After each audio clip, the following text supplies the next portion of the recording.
Alright guys, we are here today at Carter Off-Road Park, man. We're in Bryant, Arkansas, and I've caught up with this elusive individual. This guy has been, he's been busy, but he's been in the lab. He's been focused for a little while. I guess, has it been about a year ago that you picked up this chassis? It's been a year. It was like in the last November. I figured it was coming up on about a year, and so the goal was sometime in this fall, hopefully, to bring this thing together and try and make a debut, and that's exactly what's occurred this weekend. So what we have here is Surge. Yep, right? Surge. Okay, so he's got Surge, and it's very impressive. I guess I'll give you a little bit of context.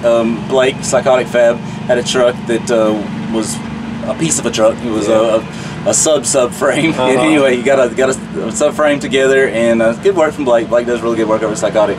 Picked it up for him for a really good steal, and then you went to work. You were busy. He had fabbed the bottom part of the chassis, and I got it home and basically wanted to just kind of build the top hat, but I want to do a good job because it's going to represent him. Sure. So I got a bender. You know, I'm not a real good stupid bender person, but I mean, if you put your mind to it, you can. Yeah, no, dude, I'm super impressed. So I started out bending tubing and kind of laying it out, and man, it's actually turned into something that I really took pride in, you know, and I want people to look at it and say, man, you know, you've done a good job, and that's what it's all about. Sure, there's no doubt that you didn't just invest all the time in the world to do it. I mean, I know you're every hour of the shop, 1, 2 a.m. at night, and making sure it's right. Yep. So you kind of got the tube bending mastered, so to speak. Well, I would say I wouldn't call myself no master fabricator, but I think I did a good job for a rookie. You know? I'm impressed. Okay, well, that's all that counts. If Chris is impressed, then that's all that counts. So cool. So you kind of started on the chassis frame, started to take shape, and then you started thinking about power plant. What did you decide to do with the engine? I wanted something blown. I mean, because the goal is to come out and you want to show out a little bit. Right. I mean, that's what it's about. You know, I've been in the diesel scene, you know, for a while with my old truck Coltrane. And R.I.P. You know, rest in peace. I mean, it didn't get the blood pumping like these race motors do. I mean, when they fire up, you just get the itch. Sure. So, and I actually sold that truck, and I said I wasn't getting back into this. You know, I'm done. One trip to Mudfest, my wife said, "Don't go to Mudfest because you're gonna build another truck." I said, "No, I'm not, honey. I'm done." Go to Mudfest. I come home. Guess what? Bought this truck. So I started on it. And as far as power plant wise goes, I bought an engine. Didn't work out, it wasn't any good, so we built a brand new engine. Jeremy Dickerson with Harry's Machine Shop. He built me a 532. It's got all the goodies in it, got an 871 blower on it. It's a carbureted motor.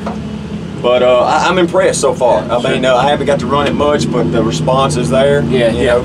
Oh, I'm definitely impressed. I mean, like you said, you just pull it off the trailer here, and this is the first test that you're doing. And we put the drive shaft bolt in it, and we drove it on the trailer. I mean, this is it. You know, I still got about a month worth of waterproofing and stuff like that, so we just got to testing and tuning this weekend. Yeah, sure. Nothing bogging or trying to get it super wet because you don't want to drown out all your work.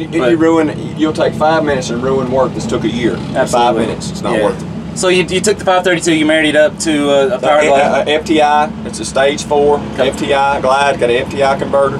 That puts power in to a 24-inch reverser SES. Holders drive shafts, hook me up on the shafts, you know. Goes to the 2.5-ton rot wheels, they full of Ouverson 2-inch. Hopefully the power get to the ground and won't have much breakage. Yeah, dude, I'm super impressed with how you got it laid out. I guess the second element of I'm impressed with the tactic that you took on building the truck. You as you mentioned, you never done any tube bending before. Right. So you just you piece by pieced it all together, and then once you got the truck entirely assembled, you took it all the way back down and sent it to powder coat. Absolutely. Took it all. It was a complete truck, and I tore it all to pieces because kind of heart-wrenching, huh? Actually, what I did was I didn't fully weld the chassis because I knew that if I got it together and I get to the point of where something becomes aggravating, you know, you're trying to mess with it. But if the chassis is not welded out, I have to tear it down to weld this. So I have to do that. Right. So thus, you know, come the powder coat. I got all that done. Cool. But Chad posted Extreme Coating, so he hooked me up on the powder coat. Great job, you know. So I'm happy. Super impressed. And I guess the last focal point of the truck that I'm really impressed with is you've done, I guess it's all the Lexan work in the cab. So I mean, you can literally, the visibility is extreme here because you can see through everything. Because when you're loading this thing up on the trailer, you can't see, you lose sight of vision. But I can look down where our feet are right now, and I can see through that Lexan and see where my tires are on the trailer at all times. So it actually helps. I mean, I know when it gets muddy you don't be able to see, but as far as loading stuff and washing up, it really makes everything a help. Maneuverability, 100%. Yes. Well, cool. Well, man, I'm just blown away. I mean, literally, I was kind of disheartened originally when you got out of the truck game with Coltrane, but I know there's nothing to keep you. You can't hold this dude down. So this is just impressive, man. Well, super cool. I appreciate you taking the time to make the trip out to Carter this weekend for one, and then take the time to run through it with us and see all the detail that you put into it. Just very impressive. That's what makes it all worth it. When somebody shows appreciation of something that you've created, that makes those 2 a.m. mornings worth it. And the little kids, man, we were just talking about it a minute ago. The little kids are just taken by this truck. They love Surge. You know, that's the drive that keeps me going, keeps us truck builders and truck owners going. You know what I mean? Right. And finally, I guess the fact that it's a 2-seat configuration here. Will, great relationship with his son. I mean, this is something that you can't do by yourself. You got to have the kids involved. So you went to the painstaking effort of trying to make this tiny little cab a 2-seater. And you did. You pulled it out. Hell, there's 2 grown men in here inside the truck. So it's super impressive, bro. I got a lot of respect for you for doing that, Bill, trying to involve your son and making it a family sport. So absolutely. Super cool deal. Well, Will, I appreciate your time today, and look forward to seeing where this build goes. All right, we'll give her heck. Thanks, bud. All right.